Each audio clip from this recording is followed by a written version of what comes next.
Você já se perguntou por que 95% das pessoas parecem viver uma vida sem rumo, presas em rotinas que não as satisfazem? E se eu te dissesse que existe uma força invisível, uma conspiração silenciosa, que trabalha dia e noite para manter você exatamente onde está? Em 1938, Napoleon Hill, o autor do best-seller Quem Pensa Enriquece, escreveu um livro tão polêmico, tão chocante, que sua própria família o escondeu do mundo por mais de 70 anos. Esse livro se chama Mais Esperto que o Diabo. Hoje, vamos mergulhar nos segredos obscuros que Napoleon Hill arrancou diretamente da fonte do fracasso humano. Não se trata de uma figura religiosa com chifres e um tridente. O diabo de Hill é uma metáfora poderosa para a parte negativa da sua própria mente, a força que sabota seus sonhos e te mantém acorrentado ao medo. Prepare-se, porque o que você vai descobrir pode mudar para sempre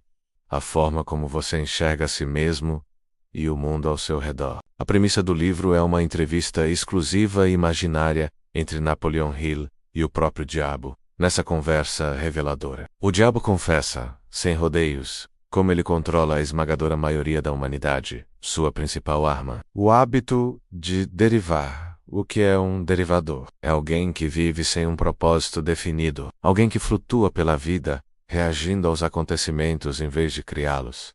Um derivador não pensa por si mesmo, ele simplesmente absorve as opiniões, os medos e as limitações dos outros. Essa é a família. O diabo explica que quando você para de usar a sua própria mente, ele assume o controle, e ele faz isso de uma forma sutil, quase imperceptível, usando suas ferramentas mais eficazes: o medo, a dúvida e a indecisão. Ele planta sementes de medo na sua mente, e elas crescem como ervas daninhas, sufocando qualquer ambição que você possa ter. Vamos detalhar os 6 medos fundamentais que ele usa para nos paralisar. Primeiro, o medo da pobreza. Esse é um dos mais poderosos. Ele não se manifesta apenas como medo de passar fome, mas como medo de não ter o suficiente, de não conseguir pagar as contas, de viver uma vida de limitações. Esse medo te força a aceitar empregos que você odeia, a abandonar seus sonhos por uma falsa sensação de segurança. Ele te sussurra que é melhor não arriscar,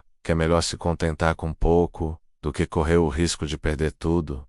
Depois vem o medo da crítica. Esse é terrivelmente eficaz. Quantas vezes você teve uma ideia brilhante, mas a guardou para si por medo do que os outros iriam pensar? Medo de ser ridicularizado, julgado, mal interpretado. O diabo adora esse medo, porque ele isola você. Ele te convence a seguir o rebanho, e nunca sei destacar, a ser apenas mais um na multidão. A voz da crítica, seja ela real ou imaginária, se torna a sua prisão. Em seguida, o medo da doença. Esse medo nos torna frágeis, obcecados com cada pequeno sintoma, nos transformando em hipocondríacos. Ele vende a ideia de que nosso corpo é frágil e está sempre à beira do colapso. Isso nos impede de viver plenamente, nos enchendo de ansiedade e nos fazendo evitar experiências por medo de adoecer.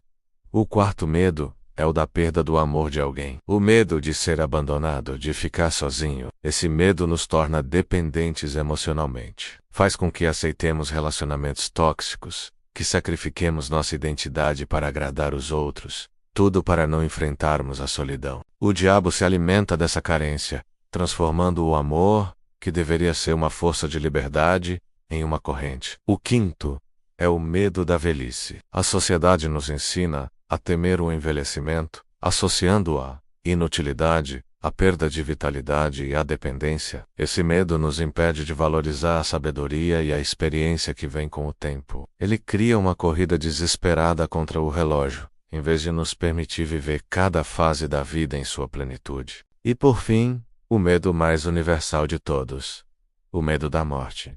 O medo do desconhecido, do fim. O diabo usa esse medo para nos fazer questionar o propósito da vida. Se tudo acaba, por que se esforçar? Por que sonhar? Esse medo final serve para aniquilar qualquer vestígio de esperança e ambição. Napoleon Hill argumenta que a nossa mente é um território neutro. Ela pode ser um jardim fértil ou um terreno baldio. A escolha do que plantar é nossa. Se você alimenta sua mente com medo, dúvida e negatividade, você está entregando o controle ao diabo.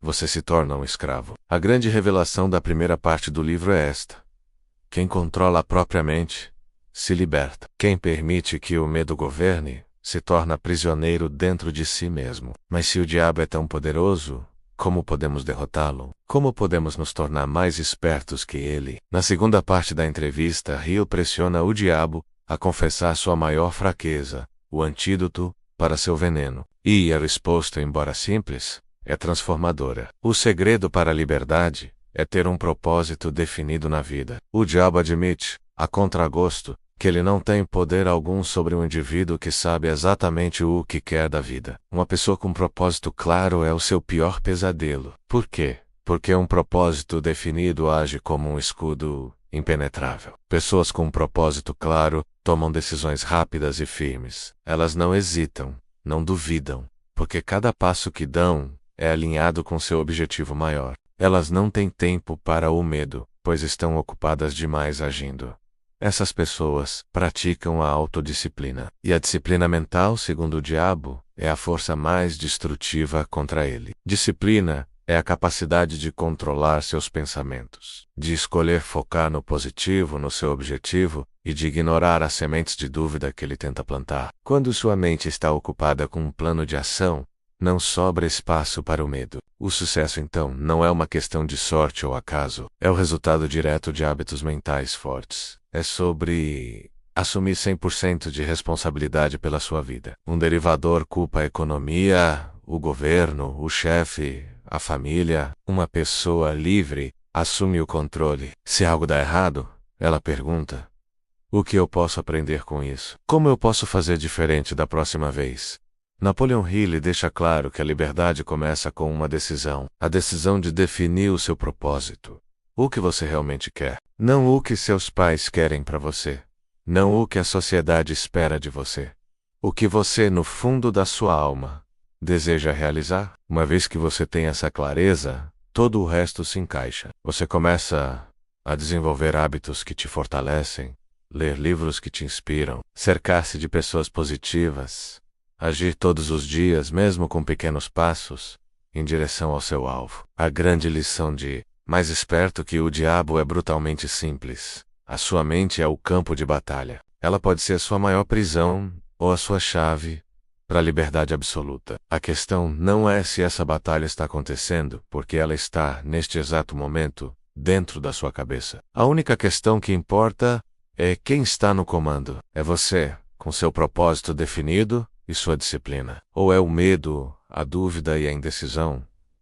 Esse livro não foi feito para ser apenas lido. Foi feito para ser vivido. Ele é um chamado à ação, um despertar. Ele te desafia a parar de derivar e a assumir o leme da sua vida. A escolher o seu destino, em vez de aceitar o que lhe é imposto. A se tornar finalmente mais esperto que o diabo. Se essa mensagem ressoou em você, se você sentiu um chamado para retomar o controle da sua mente, então compartilhe este vídeo. Vamos espalhar essa ideia poderosa e ajudar mais pessoas a se libertarem das correntes do medo. Deixe seu like, inscreva-se no canal para mais resumos transformadores como este e comente abaixo. Qual é o seu maior medo e como você vai começar a enfrentá-lo hoje? Obrigado por assistir e até a próxima.